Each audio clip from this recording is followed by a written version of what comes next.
Finalmente, para concluir con el libro, con el resumen explicativo de Pensar rápido, pensar despacio, vamos a ver lo que se trata en la parte 5 de este libro.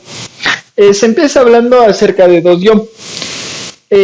Cómo en nuestras experiencias, nuestras sensaciones son catalogadas y son interpretadas a través del pico final que tienen en su peor o mejor momento. ¿Qué quiero decir con esto? A ver, aquí en el libro nos da un claro ejemplo en el cual ponen a muchas personas, en el experimento les ponen a las personas a que metan la mano en agua helada. Entonces, lo que hacen es llegarle a cierta intensidad, a ciertos grados en los cuales causa un poco más de dolor, a unos por menos tiempo y a otros menos dolor, pero por más tiempo. En un caso, el dolor fue más intenso, más duro, pero menos duradero, y en el otro caso fue más duradero, pero un poco menos intenso.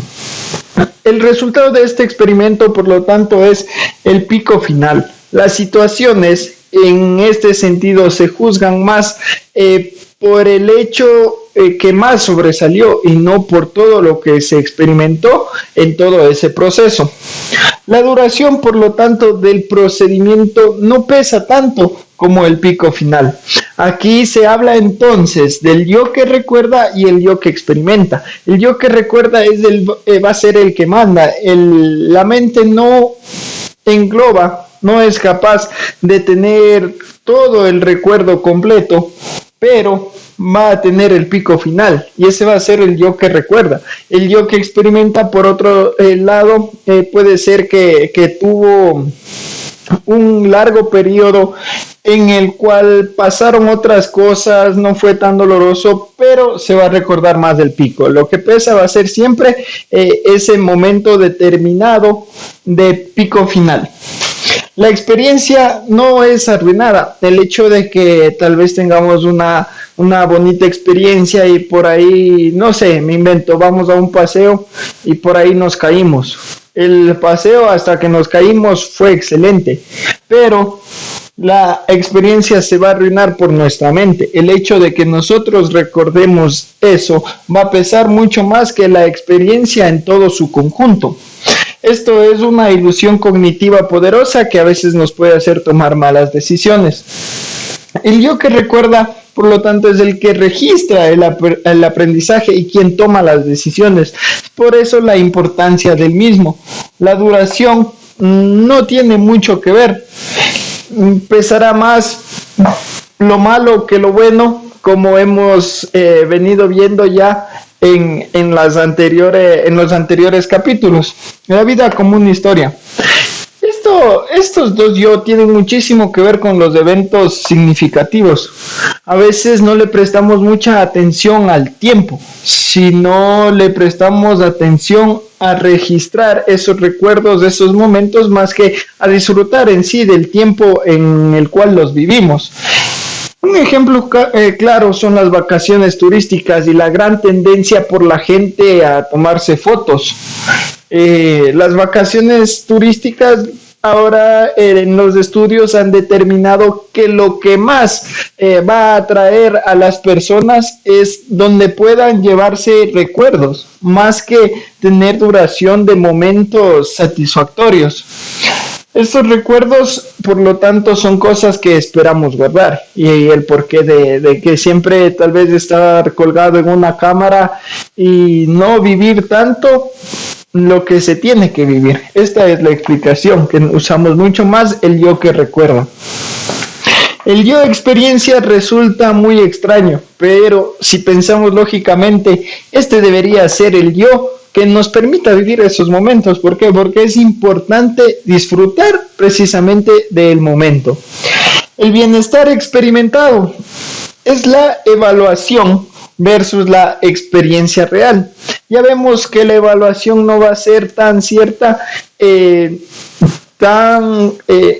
en conjunto, sino va a ser una evaluación más en base al recuerdo más fuerte, y la experiencia real, por lo tanto, será otra. Aquí tiene muchísimo que ver las cuestiones de amistades, de relaciones. Puede haber sido una amistad buenísima, pero hubo un momento malo y ese momento es el que va a pesar. Ojo aquí con el empleo del tiempo, es muy importante.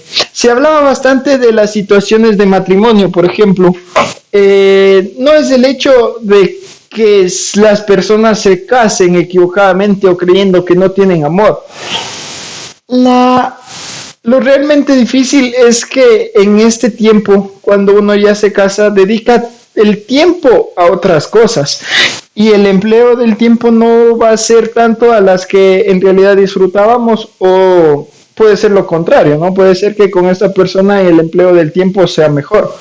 Pero la explicación de las cosas tiene muchísimo que ver con el empleo del tiempo, con la manera en que debemos hacer una evaluación de este tipo.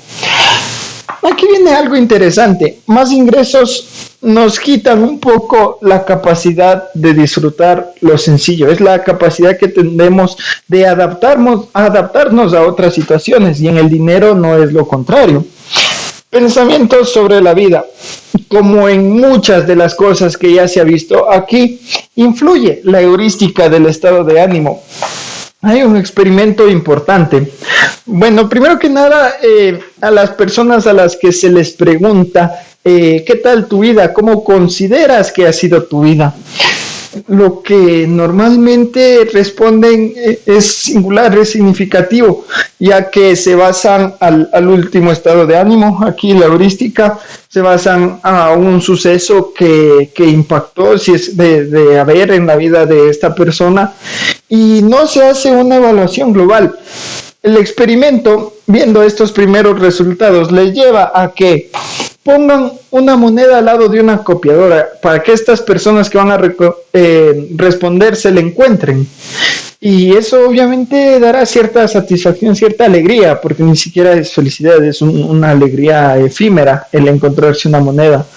Pero estas personas aumentó la satisfacción con la vida notablemente solo por el hecho de haberse encontrado. Entonces, ojo, la próxima vez que vayamos a hacer una evaluación de este tipo, no evaluemos el momento en el que nos encontramos, sino en realidad la experiencia, la vida, o sobre el tema que nos pregunten de una manera global.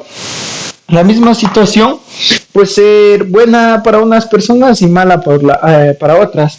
Todo depende de la adaptación. En otro experimento, de la misma manera, les preguntan a personas que tuvieron que hacer un cambio radical, personas que perdieron un brazo, perdieron la vista, y en realidad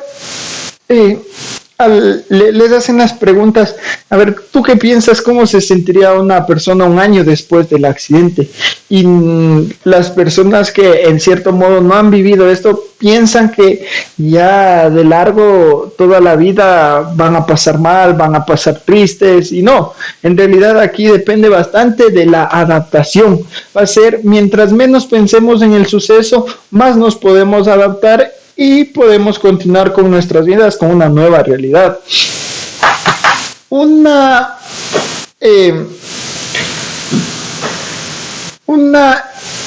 experiencia placentera en una vida debe tener en una balanza las metas y cómo las consigo.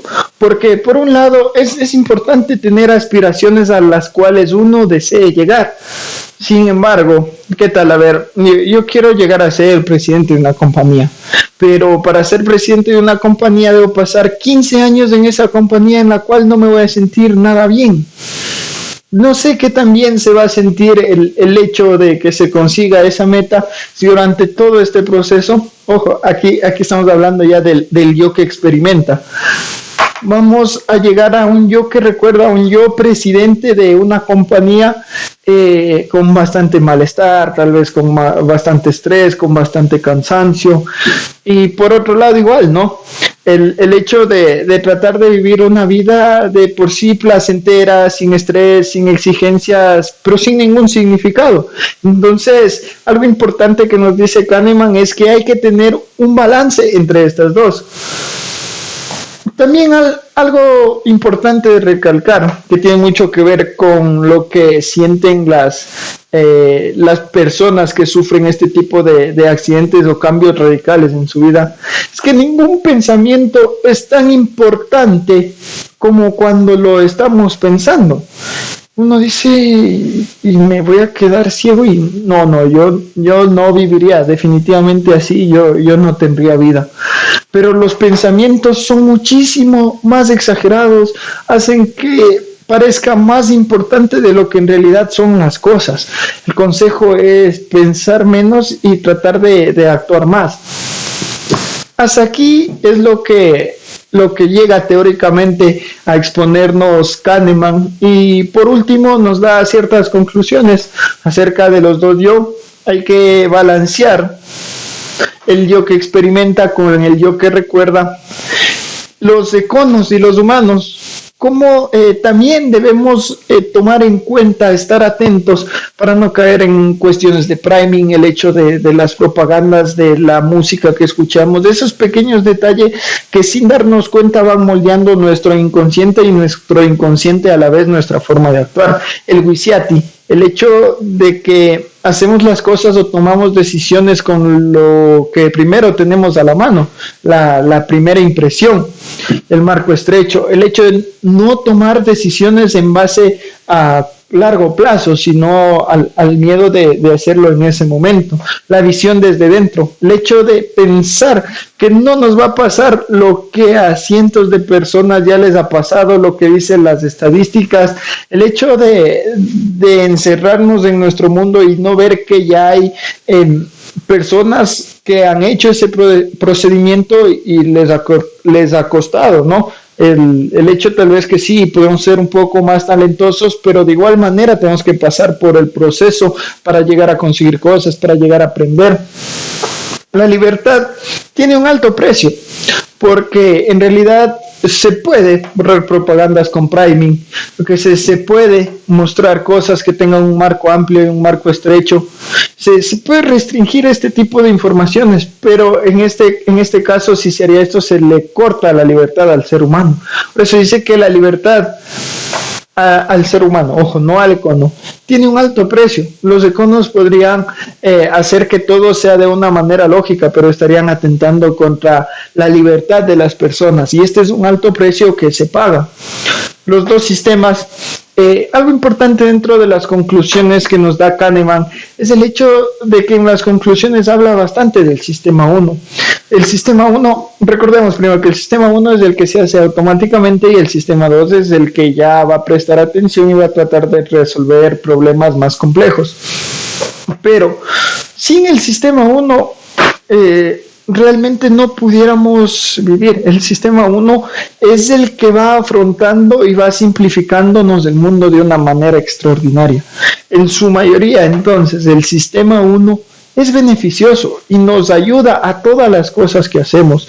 Nos ayuda a tener experiencia, a los pensamientos, a las acciones rutinarias. Hace que tengamos prontitud y eficacia en la gran cantidad de información que existe en este mundo. Sería imposible que con el sistema 2 podamos procesar y procesar y procesar y pensar y tener la lógica y el razonamiento para cada problema de la vida. El sistema 1 en realidad es una maravilla que solo el ser humano posee, y las cuestiones que se han visto un poco de defectos, digámoslo así, son pequeñas fallas que, estando atento, se las podría corregir. Y ojo, aquí también nos menciona que el hecho de que es mucho más fácil poder estar atento en los errores de los demás que en los nuestros. ¿Por qué? Porque el sistema 2, como recordaremos, es un sistema un poco vago. y si es que estamos dentro de un problema, ya se nos hará mucho más difícil estarlo haciendo razonable.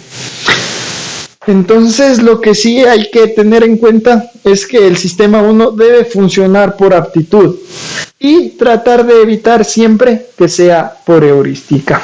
Eso sería todo en cuanto a este libro, con lo que finalizaríamos.